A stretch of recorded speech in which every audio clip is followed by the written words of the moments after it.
My dear young ones, listen to me closely, because tonight I'm not just telling you a story, I'm handing you the weapon that will protect your entire life.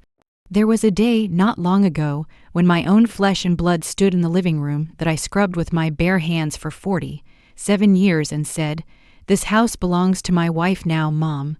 Pack your things and leave before dinner." The silence that followed was heavier than any storm I've ever weathered. His wife smirked in the corner. My grandchildren looked at the floor, and I felt something inside me crack wide open. But, child, that crack was not weakness. It was light rushing in. What happened in the next 10 minutes didn't just save my home. It taught me the greatest truth I will ever pass down to you. The world will try to erase you long before your time, but only if you let it. Tonight, I'm going to show you how I refuse to be erased, and how you, yes, you watching right now, can stand up when life itself tells you to sit down and disappear. I was 68 years old when my son decided I had expired. People think age is just a number until the people closest to you start treating you like a piece of furniture they inherited and no longer want in the living room. That afternoon, the sun was pouring through the same lace curtains I sewed when he was still in diapers, and he couldn't even look me in the eye when he spoke those cruel words. I remember the smell of the chicken stew still simmering on the stove I bought with my first paycheck in 1979, the same stove his wife now claimed as part of her kitchen. My hands were shaking, not from fear, but from the sudden realization that love can turn into poison if you don't teach people how to respect the hand that once carried them. In that moment, I understood something so deep it almost knocked me to my knees. My silence all these years had trained them to believe I had no power left. I had spent decades saying, "Yes, my dear, whatever you want, my dear," swallowing my own voice so the house would stay peaceful. And peace became my prison. Young people, hear me, never, ever trade your voice for peace, because one day they will use that silence as proof that you never mattered. I decided, right there between the sofa and the coffee table, that if I was going to be thrown out, I would leave on my terms, carrying the truth like a burning torch. I walked slowly to my bedroom, every step deliberate, feeling their eyes on my back, thinking they had already won. They had no idea the storm that was coming. I opened the old wooden drawer where I kept papers nobody ever bothered to look at, because to them, I was just the old woman who cooked and cleaned. My fingers closed around a yellowed envelope from 1958, the year I was 25, the year I bought this land with money I earned washing other people's clothes before I ever dreamed of marriage or children. That single piece of paper was my crown, my sword, my entire kingdom. I carried it back to the living room like a queen returning to claim her throne. When I placed the original land title on the table, dated 1958, signed with my maiden name, the air left the room like someone had sucked it out with a vacuum. My son's face turned the color of ash. His wife opened her mouth, but no sound came. That moment taught me the first great lesson I need you to tattoo on your heart. Never let anyone write the final chapter of your story while you're still breathing. They will try, they will try the moment your hair grays or your steps slow. But you must keep proof of your power in a place they will never think to look. Inside your courage, inside your memory, inside the quiet strength you build when nobody is watching. I stood there watching my son's arrogance crumble like dry bread, and something inside me rose up taller than I had ever stood in my whole life. You see, children, respect is not something people give you when you become old. It is something you demand by the way you live every single day before you get there. I had spent years bending over backwards so nobody could ever call me difficult, so nobody could ever say I was a burden. And in doing so, I had taught my own child that his mother's comfort was negotiable. That afternoon, as the truth of that land title sank in, I looked at him and I spoke words I had never dared speak before. I said, "Son, I brought you into this world screaming, and I have loved you every single day since, but love does not mean surrender. My voice didn't shake anymore. It was steady like the foundation of that house, poured with my own sweat in 1958. I saw something shift in his eyes, fear mixed with shame, and I knew the boy I raised was still in there somewhere, buried under pride and bad advice. That is the second truth I need you to carry. People only disrespect you when they forget who you really are. My son had forgotten that the woman he was trying to throw out was the same woman who walked 6 miles to work when the bus fare was needed for his school books, the same woman who stayed up all night sewing his school uniform when he outgrew the old one overnight. Never let the people you love forget your sacrifices. Tell the stories, show the scars, keep the receipts emotional on paper, because one day, when they stand over you ready to declare you finished, those receipts become resurrection. I didn't scream. I didn't curse.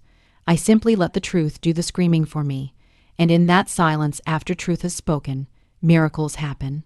My son's shoulders dropped. His wife started crying, not because she was sorry yet, but because she finally understood the game had changed forever. Young ones, the moment you stop begging for respect and start commanding it with evidence of your worth, the whole room changes temperature. I felt it on my skin that day, like the ancestors themselves walked in and stood behind me. As I watched my daughter, wipe her tears with the sleeve of the expensive blouse she bought with money I sent to help the kids, something deep in my spirit whispered, "Forgive, but never forget," because forgiveness is for your peace, but forgetting is how history repeats itself. I could have torn them apart with my words right then. I could have listed every sacrifice, every sleepless night, every dream I buried so they could fly. But I realized something more powerful. Real victory is not making them smaller. It is reminding them how tall you have always been. So I spoke softly, the way a mother speaks when the lesson must go straight to the soul. I said, this house was never about the walls or the roof. It was about the love that built it, and love does not evict. Love corrects. My son fell to his knees that day, not because I pushed him, but because truth is heavier than any hand. He cried the way he cried when he was 5 and broke my favorite vase. Only this time the thing broken was the illusion that he could ever be bigger than the woman who gave him life. Children, listen carefully. The third lesson is this: your power does not decrease with age, it concentrates. Like tea that gets stronger the longer it steeps, like wine that gains value with every passing year. They will try to make you feel small because your body slows, but your spirit only grows fiercer. I was never more powerful than the day my own child tried to throw me out, because that was the day I stopped performing motherhood and started enforcing it. Never be afraid of the moment when you have to draw the line in the sand with the people you love the most. That line is not cruelty, it is clarity, and clarity is the greatest gift you can give someone who has lost their way. After the tears, after the apologies that came too fast and too loud, I did something nobody expected. I invited them to sit at the same table where I had served them dinner for 30 years, and I cooked. Yes, I cooked, because love is not just the boundary, it is also the bridge. I made the stew the way my mother taught me, with patience and time, and just enough salt to remind you you're alive. And while it simmered, I told them stories they had never bothered to hear before, about the nights I cried into my pillow when their father left, about the jobs I took that broke my back so they never had to know hunger, about the prayers I whispered over their beds when fever tried to steal them. I watched their faces change with every story, watched the hardness melt like butter in the sun. That night taught me the fourth great truth: people cannot truly see you until you force them to look. Not with anger, but with undeniable evidence of your journey. My son held my hand across that table and said, "Mama, I forgot who you were." And I answered, "No, baby, you just never knew the full story. Young people, never wait until you are old to tell your story. Start telling it now. Tell it in the way you carry yourself. Tell it in the way you refuse to shrink." Tell it in the way you keep receipts, not for revenge, but for revelation. Because one day, when someone tries to write you out of your own life, your story will rise up like a lion and roar the truth for you. The days that followed were quiet, not the silence of resentment, but the silence of healing. My grandchildren started asking me questions they never asked before. Grandma, were you really the first woman in the village to own land? Grandma, did you really work 3 jobs when Grandpa died?